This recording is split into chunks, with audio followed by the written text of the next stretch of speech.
Joe, we do have one question that came through about 10 minutes ago, and it was from Isaiah, and he says, at this time during the Constitutional Convention, did Hamilton have plans to run for president one day? I, assuming that there was going to be a presidency, and Hamilton basically argued for an elected monarchy. I mean, he gave a 5-hour speech. Hamilton's presence at the convention was amusing and telling. He was there from the very beginning with the New York delegation, and he gave a 5-hour speech about what this new government should look like. And by pretty much all accounts, it was brilliant. But it basically argued for an elected monarchy and a highly centralized national government where states had no powers whatsoever. So it died dead in the water. And then Hamilton, because he was a somewhat emotional kind of guy, got angry and just left. And he left the convention for the bulk of the convention. He came back toward the end and was the only New York representative to sign the document. And the only reason he signed it is because he thought it was better than the current Articles of Confederation. He was not devoted to it at all. And when you read his Federalist Papers, you see him talking about a much stronger federal government than many of the folks at the convention had sort of envisioned. So that's the context to understand Hamilton and Hamilton's take on the convention. The specific question again was, did he have plans to run for president one day? Okay. So the short answer is sure. I mean, Hamilton was not somebody who suffered any sense of lack of self-confidence. I mean, he was a very competent fellow. And in fact, Miranda in the Hamilton musical makes reference to this, because when they find the Reynolds letter, for those of you who either know a fair amount about Hamilton's life or know the musical Hamilton, there's a letter to Maria Reynolds' husband, essentially admitting that he had had an affair with his wife and paying him off.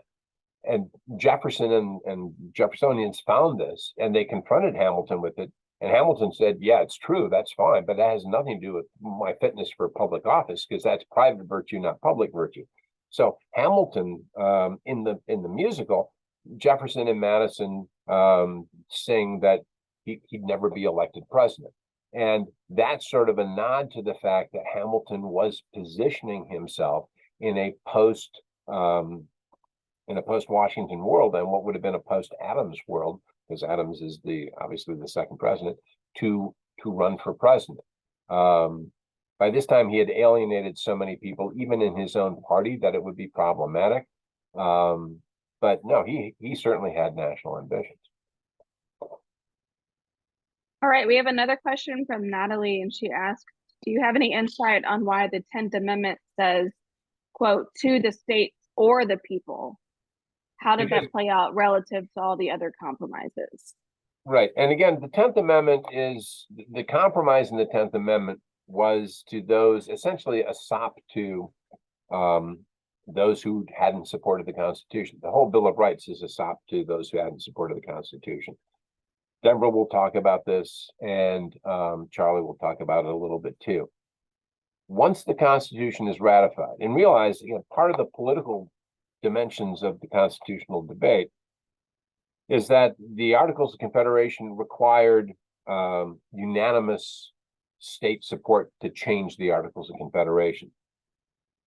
Those who wrote the Constitution said it would be ratified when 2/3 of the states voted to accept it. 2/3 is a lot easier to get than unanimity, especially since Rhode Island isn't playing ball at all at this point in time. So they wrote the rules in a way that they could more profitably win the game. Okay, so it gets ratified, and states ratify in sequence, but there are still concerns that it's not really legitimate. And there are those who oppose the Constitution, the anti-federalists, and Denver will talk about them next week or 2 weeks from now. And they would critique the Constitution as it was being debated and say it gives too much power to the national government, it doesn't protect individual rights enough, et cetera, et cetera. So the Bill of Rights, which Madison originally argues in the Federalist Papers, and Hamilton does as well, is unnecessary. Madison comes around to the position that, okay, we'll add a Bill of Rights because it will be useful as an educational device to sort of educate the people about what's important, what isn't important, and what a Republican citizenry would look like. So he thinks, okay, we'll add that to the federal constitution, and it will have the salutary effect of quieting concerns that the anti-federalists had, that this national government wasn't going to be a behemoth that took away all individual rights. Because again, remember, they had Britain in the back of their mind. It wasn't that long ago they tossed off the British, and the British were, passing the Stamp Act and the Sugar Act and the Townsend Duties and all that. So what the Bill of Rights was designed to do is say, don't worry about the national government. You have these rights, and the national government cannot impinge upon them. The 10th Amendment doesn't state any rights at all. Okay? All it states is a structural relationship. The powers that the central government, the national government, don't have belong to the states or the people. Okay, doesn't define what those powers are. And again, that's what you get with McCulloch v. Maryland and the like. Doesn't define what those powers are. It just says the powers the national government has or doesn't have belong to the states or the people. Why the states or the people? And again, remember, these are Enlightenment liberals. They are working in a Lockean tradition. From Locke's perspective, in the Second Treatise of Government, legitimate government comes from the consent of the people. The people have natural rights, life, liberty, and estate, in Locke's phrase, what we call property. Life, liberty, and estate. These don't come from government, they come from nature. You are born with these rights. You are born with them, and they can't be taken away from you. So you are sovereign unto yourself. Individuals are sovereign in the state of nature with these natural rights. They come together to create government to protect them from those who will not respect their natural rights. And they create government by consent. So governments come from consent. To be legitimate, there has to be consent. The argument for the states or the people is that the people created the state governments. And the state governments predate, obviously, the national government, at least for the original states. And so that's why you see the people or the states in the 10th Amendment. Because if the people didn't give authority to the states don't have it either. Okay. And so that's sort of a function of the intersection of liberal political philosophy with the fact that state governments already exist. Natalie is following up her question to say, so in a way, was the 10th Amendment just state what the framers would see as something obvious? The 10th, the answer to that is probably yes. Okay. But it's yes cloaked in that vagueness. Because remember, I said that the compromises over federalism were really about vague language. Okay. Do you read necessary broadly, which enhances the power of the national government? Or do you read it narrowly, which somewhat limits the power of the national government? If you limit the power of the national government, who has more power? The people in the states. If you read it more broadly, who has more power? The national government. People in the states have less. So that's vague. And the 10th Amendment is also vague. Had they put the word expressly in the 10th Amendment, had the 10th Amendment read the powers not expressly delegated to the national government by the Constitution, that wouldn't have been vague at all, because what it would have said is, if it doesn't say that the federal government has this power, federal government doesn't have this power. And again, if you're teaching this era, you're going to be teaching or discussing McCulloch v. Maryland, and McCulloch v. Maryland is all about that, because there's nothing in the Constitution that says the federal government has the power to create a bank. But Hamilton did in his economic plan. Madison let it lapse in 1812 as we went into the War of 1812. During the war, it came to, he came upon the idea that, in fact, it might be really useful to have a national bank to transfer national funds around and do that stuff. So he signed the recharter of the National Bank in 1816. And then Maryland taxed it because they wanted to drive it out of the state. And Maryland's arguments, you don't have that power, national government, because there's nothing in the Constitution that says you can create a national bank. The national government's response was, well, there's a necessary and proper clause. And it's necessary and proper, useful and convenient to have a national bank to convey funds around the country, to collect tax dollars, to help with the regulation of commerce and those sorts of things, right?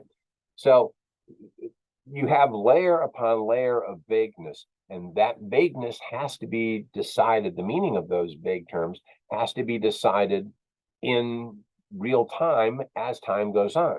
Sometimes those terms are read one way. Other times those words are read another way. And this ties into one of the things that the teachers said was always a problem in teaching this stuff to students between 7th and 12th grade. They don't see the relevance of it. Well, here's some of the relevance of it. Does Congress have the power to regulate the sale of arms, of guns? There's nothing in Article 1, Section 8 that says they can, but there's also nothing in Article 1, Section 8 that says they can't. Okay, there is the Second Amendment, but that's open to interpretation as well because it has two clauses. One seems to suggest an individual right. The other seems to suggest a group right. So you never get away from interpretation. And these problems continue to this day. How much power does the national government have? How broadly do we define our rights? These problems were not solved at the Constitutional Convention because they were insoluble. They were politicians who were trying to agree, and in trying to agree, they had to be vague or leave decisions to others over time. So, for example, an example I use with my students, you have to be 35 years old to be president, at least 35. You have to be 25 to be in the House. You have to be 30 to be in the Senate. There's no debate over that because those are specific terms. And they had general consensus on those, so they were very specific. On those points that they did not have general consensus, you see room for playing the joints. And playing the joints occurs over time as context changes and as people's interests change as well. This message was sent just a little bit ago to me at the beginning of the Q&A, but what was the reasoning Rhode Island did not send a representative? Rhode Island didn't want to have any authority over Rhode Island except Rhode Island. And so they didn't send representatives to the Congress of the United States, which was under the Articles of Confederation, which was a real problem for the Congress because they couldn't pass legislation without unanimity. And so Rhode Island was just a huge roadblock to everything. But the people in Philadelphia got around that by saying, well, we don't need unanimity to adopt the Constitution. We can do it with 2/3 of the states. And so that makes it a lot easier. And Rhode Island is left out just hanging. And eventually Rhode Island came in. They were the 13th state because otherwise they're just surrounded by this large behemoth that is now the United States government. All right, I think we'll go with one more question that came in from Diana. Diana says, so the framers were not philosophers, but were they not driven by the philosophy of enlightenment, or are they being mostly driven by what looks like early sectionalism? Yes and yes. And we'll talk about that. That's a great question. One of my favorite questions when I teach an American government class is I'll do this, and then we do the stuff that we'll do in the workshop where we talk about the Federalist Papers and the principles of the Constitution. And I'll ask them a question on the exam. Okay, is the Constitution a political document or is it a philosophical document?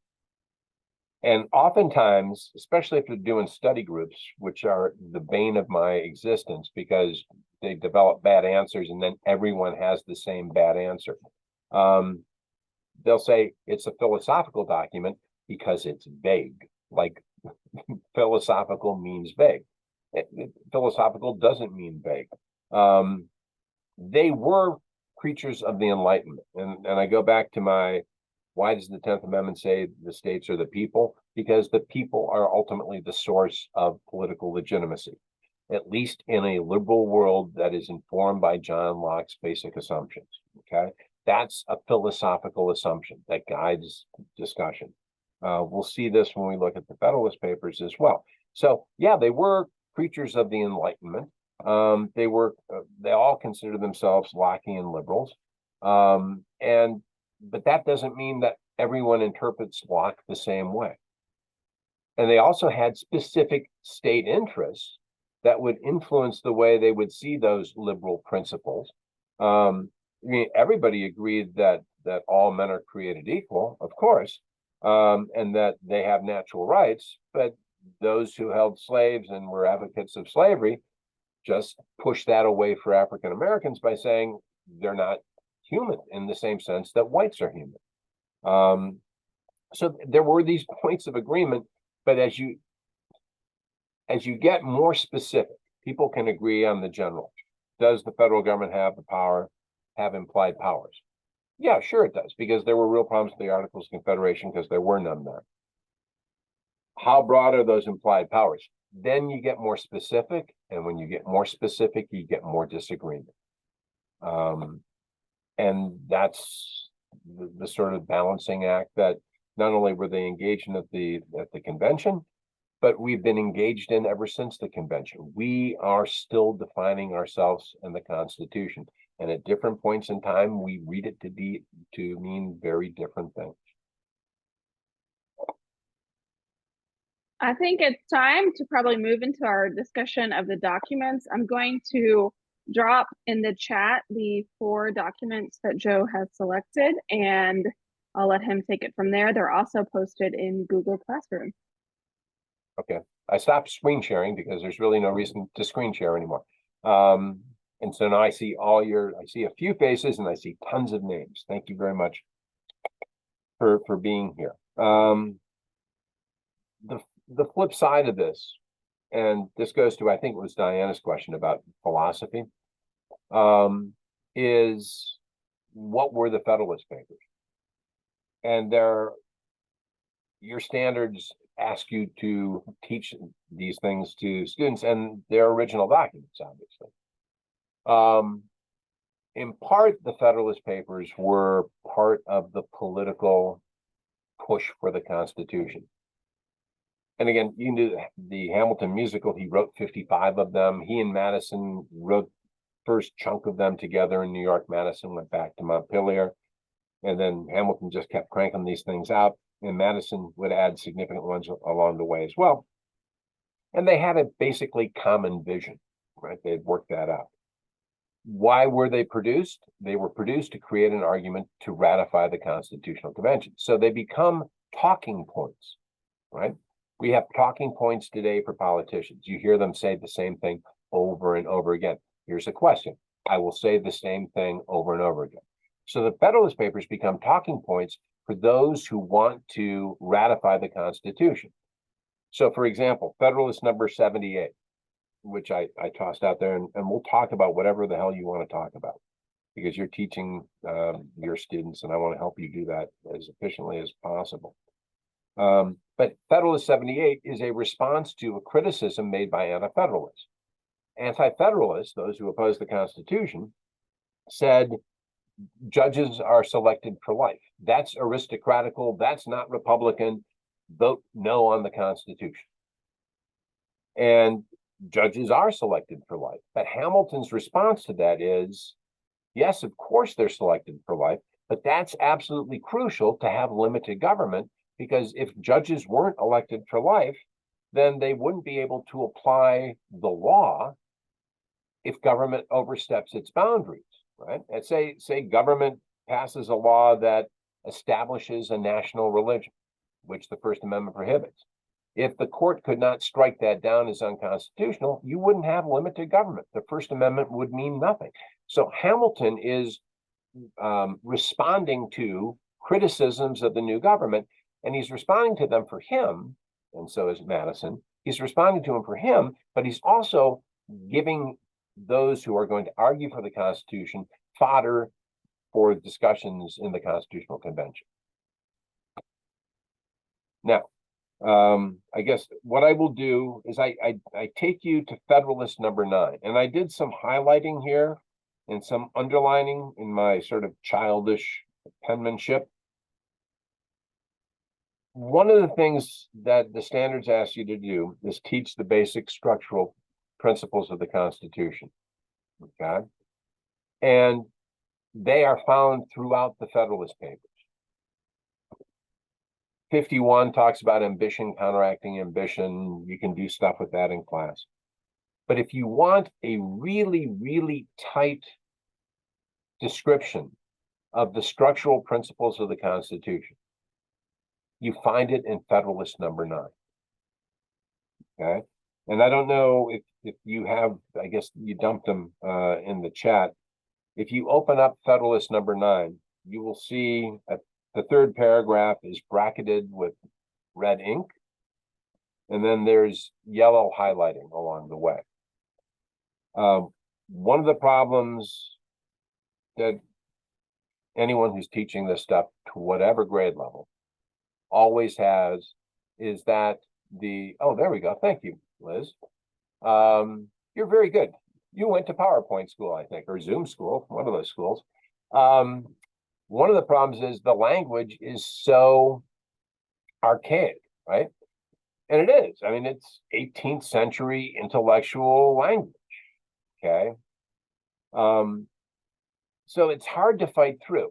And when I hand my students Federalist papers, say I give them Federalist 10, which is about faction, to read, you can see them, they read the first sentence, and then they'll read the second sentence, and you see the eyes slowly rolling up into their head because they've already made the judgment that they're not going to understand this because it's not written in a language they're comfortable with. And so their eyes may scan the text, but they're not really reading because they've already dismissed the notion that they're going to understand it. And they're just going to wait for me to tell them what it means.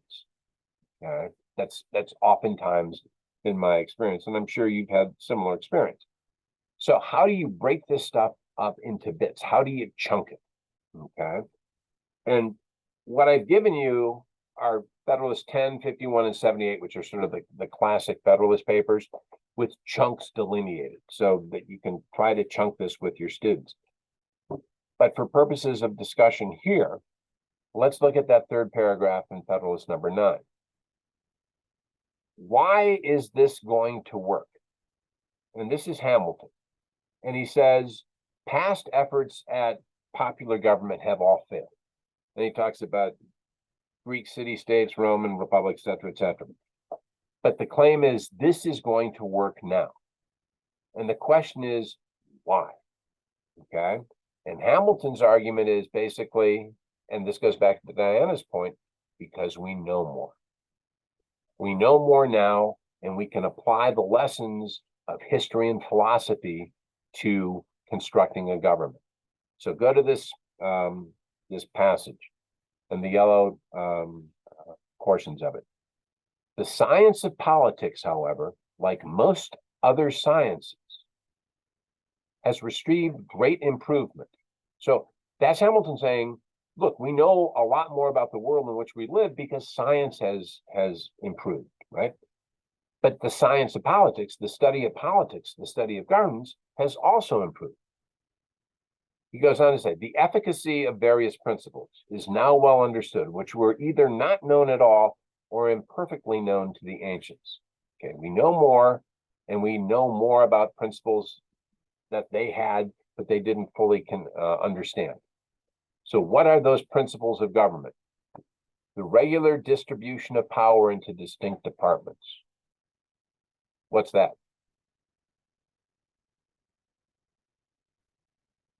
Go ahead, turn on your microphones. What is the regular distribution of power into distinct departments? It's the branches of government. Separation of powers, exactly, okay? Then he says, second principle, the introduction of legislative balances and checks. What's that principle? Checks and balances. Yep, Yeah. checks and balances. So you have separation of powers Uh, and checks and balances. Then the third, the institution of courts composed of judges holding their office during good behavior. What's that? Life tenured judiciary, right? Then he says the representation of the people in the legislature by deputies of their own election. Representation. So there you have the four structural principles of the Constitution: separation of powers, institutional checks and balances, life tenured judges who will enforce limits on government, and then representation. The fact that the people don't directly legislate for themselves, they elect representatives who will legislate for them. Okay, but they hold those representatives accountable through elections. He said, these principles have been known, but we know more about them now. Okay, and then he adds one more. The first four come from Montesquieu, by the way. They're from the spirit of the laws. And again, going back to Diana's point, they were working from the same template. They all knew, they'd all read Montesquieu, they'd all read Locke. So they're using these concepts in this language because that's what they were familiar with. But Hamilton adds one more. And Madison plays with this in Federalist number 10. He said, to this catalog of circumstances that tend to the amelioration of popular systems of civil government, I shall venture, however novel it may appear to some, to add one more on a principle which has been made a foundation of an objection to the new Constitution. I mean the enlargement of the orbit within which such systems are to revolve, either in respect to the dimension of a single state or consolidation of smaller states. That's federalism. That's the notion that the government can extend over a large territory because the national government has the authority to do that, and states will be able to govern themselves in that context. So the bigger the territory, the more Republican this government will be. That's the concept of space. It's the concept of enlarging the orbit. And it's Hamilton and Madison's contribution to political theory. Governments are going to be more stable, more capable of avoiding faction if, in fact, they are spread out over larger geographical areas. Now, each of those points, and then I'll shut up and you can ask questions and tell me why your students might have difficulty doing this. Each of those points ties to other Federalist papers, okay? Regular distribution of power into distinct departments and introduction of legislative balances and checks, Federalist 51. Ambition must counteract ambition, the interest of the man tied to the constitutional rights of the place. What is government itself but the greatest of all reflections on human nature? Those two principles are what Federalist 51 is about, okay? The institution of the courts of justice being composed with life tenured judges, that's Federalist number 78. That's what it's about. The representation of the people in the legislatures by deputy of their own election, that's Federalist number 10, where he talks about representation, enlarging and refining the public's views.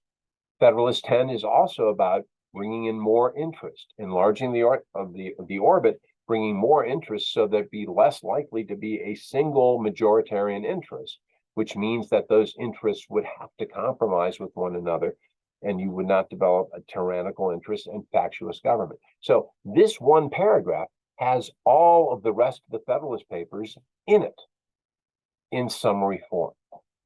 And I think it's probably easier, and I know you guys have limited time to do this, it's probably easier to give them one paragraph and to work through the archaic language to find these principles which show up in your standards. And if you want to, if you're teaching high school government, you can use this paragraph to spring into those individual papers which are required, knowledge of which are required by your standards. And if you're basically doing middle school kind of American government stuff, Here, if you give them these 5 things, they've got the 5 structural principles of the Constitution, and they have them in a paragraph. And now I will be quiet and take whatever questions or comments you have. I'm sorry. I talk too much. I have 2 skills. I'm very tall, and I can talk for long chunks of time without taking a breath.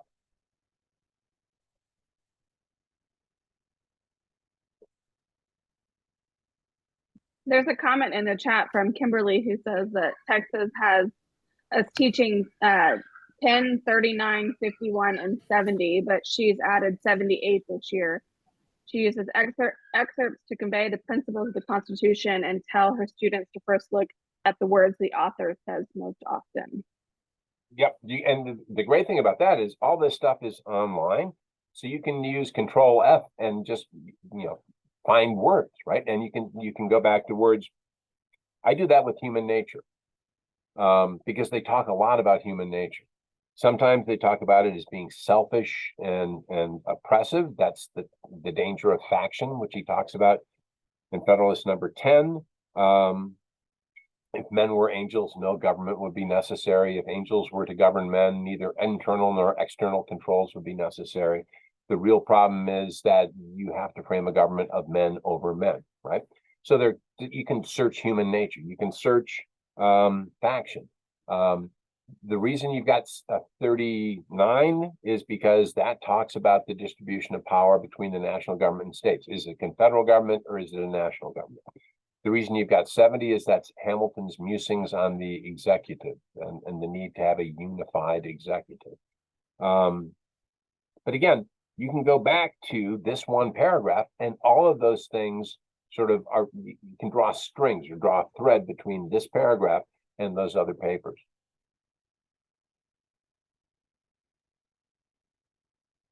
And at least with my students, and I realize I'm dealing with a different set of human beings than you are because they're older.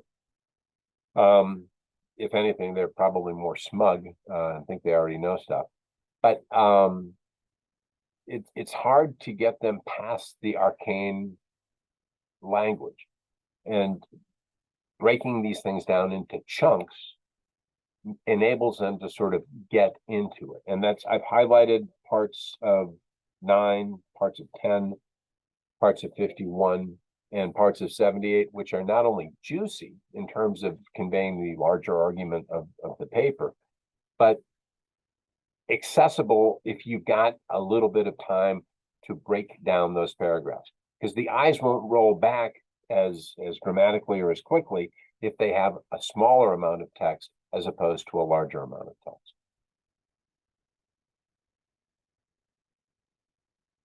Any other questions, comments? Feel free to speak up. Hi, I wanted to ask a frame of reference because I know that you mentioned the more, I guess, territory they had, the more they can govern. Is this a good segue into when we start talking about early republic and westward expansion and kind of like the motives behind that? Yep, it sure is. And in fact, if you look at Federalist number 10, on the second page, I've got written in my childish handwriting, and I apologize for that. When I was in grade school, I got unsatisfactories in 2 subjects. One was conduct, and the other was handwriting, and I haven't changed at all since 6th grade. I wrote space and federalism. Scroll down a little bit more. There you go. Representatives, space and federalism. Okay. Madison here is talking about how you avoid majority faction. How do you avoid a majority of citizens oppressing another of the rest of the citizens? First, he says you do it with representation. Okay.